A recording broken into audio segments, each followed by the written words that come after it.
Honda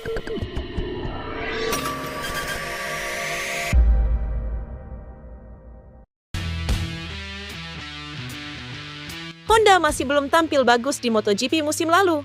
Mereka bahkan tak bisa menembus posisi 5 besar. Pencapaian terbaik Honda saat finish ke-8 di MotoGP 2024. Rider yang mempersembahkan itu adalah jagoan LCR Honda, Johann Zarco.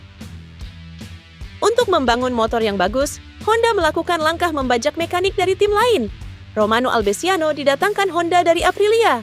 Bos Ducati, Gigi D'Aligna pun yang mewanti-wanti Honda bahwa motor bagus tak akan bisa dibangun dalam semalam. Romano mempunyai tantangan besar. Secara finansial, dia tentu mempunyai kemungkinan lebih besar. Tapi dia juga harus mengatasi mentalitas berbeda dan filosofi kerja yang berbeda. Saya rasa tak akan mudah. Butuh waktu untuk membangun dan menjalankan struktur. Anda harus mempunyai orang bisa mengekspresikan ide, konsep, solusi baru, dan Anda tak melakukannya dalam semalam, kata D'Aligna dilansir Crash.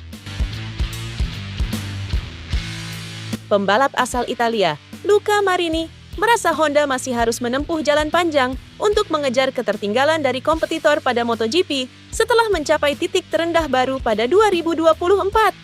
Menurut Marini, Honda harus mengejar ketertinggalan setengah detik lagi selama jeda musim dingin agar bisa bersaing pada MotoGP 2025.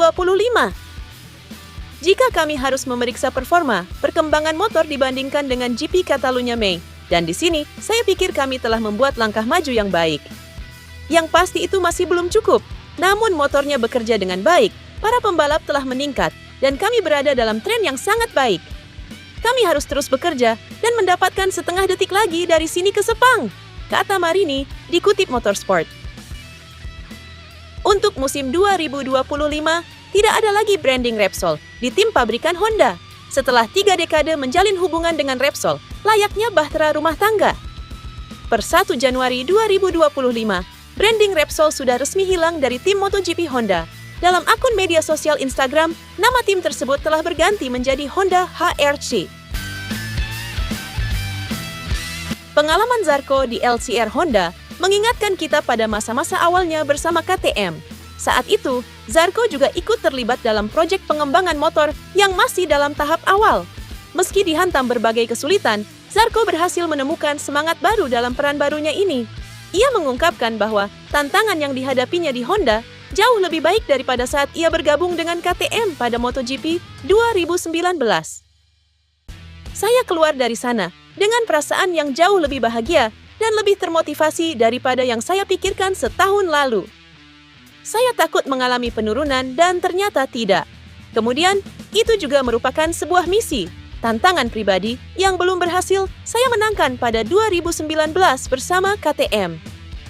Sekarang, saya telah membuka beberapa pintu baru yang sangat menarik, kata Zarco dikutip Motorsport. Di mata kampiun F1 Max Verstappen, Marc Marquez adalah yang terbaik di lintasan MotoGP saat ini. Ia pun yakin Marquez akan sukses melewati masa adaptasi di 2025. Marc Marquez menyongsong musim perdananya bersama pabrikan Ducati. Penampilan apiknya di 2024 bersama Gresini, tim satelit Ducati, sudah mengantar MM93 dapat promosi untuk duduk di kursi tim utama. Kepindahan tersebut niscaya membuat Marc Marquez akan butuh waktu untuk bisa beradaptasi.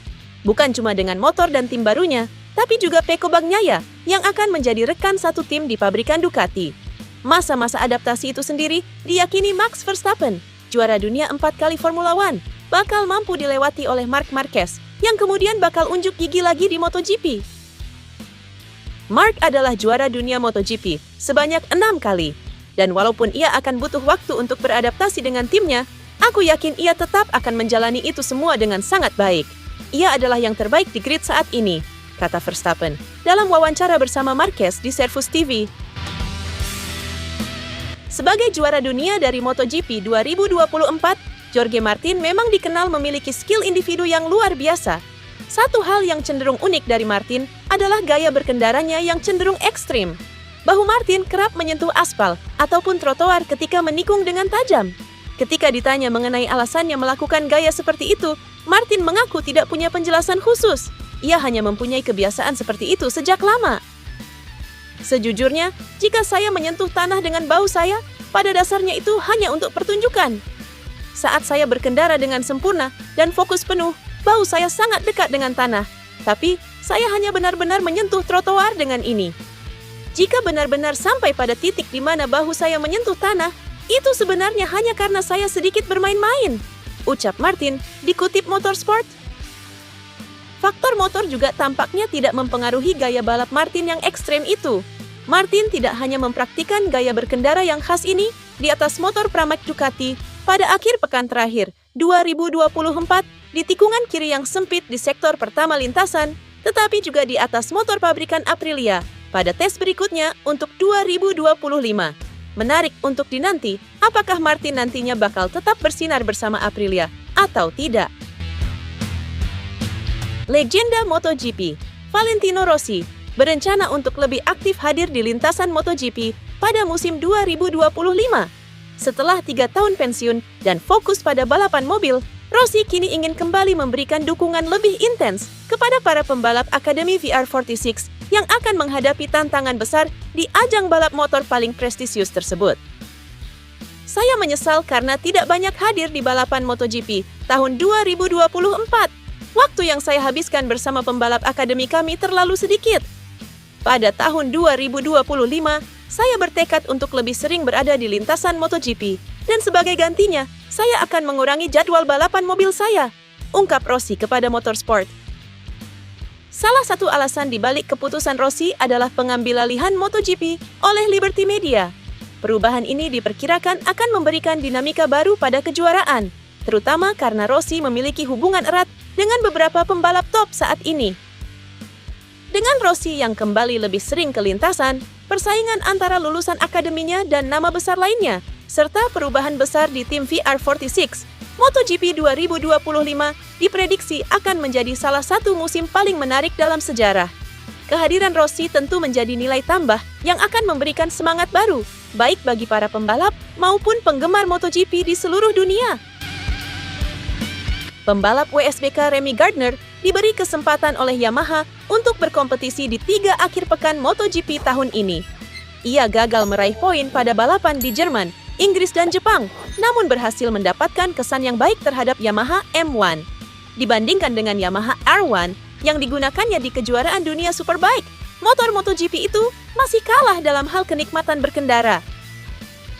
Saya rasa setiap rider bisa memastikan bahwa Superbike lebih menyenangkan. Motor MotoGP melaju seperti di atas rel, dan Anda harus mengendalikannya dengan sangat tepat. Anda bisa bermain lebih baik dengan motor Superbike, kata Gardner dikutip Motorsport. Namun demikian, mengendarai prototipe MotoGP bertenaga 300 horsepower adalah sesuatu yang sangat dinikmati oleh Gardner. Saya tidak ingin mengatakan bahwa motor MotoGP tidak menyenangkan. Sebaliknya, ketika Anda bisa memanfaatkan tenaga berkat cengkeraman yang kuat, motor ini berakselerasi dengan sangat mengesankan. Perasaan yang luar biasa, ucap pembalap asal Australia ini,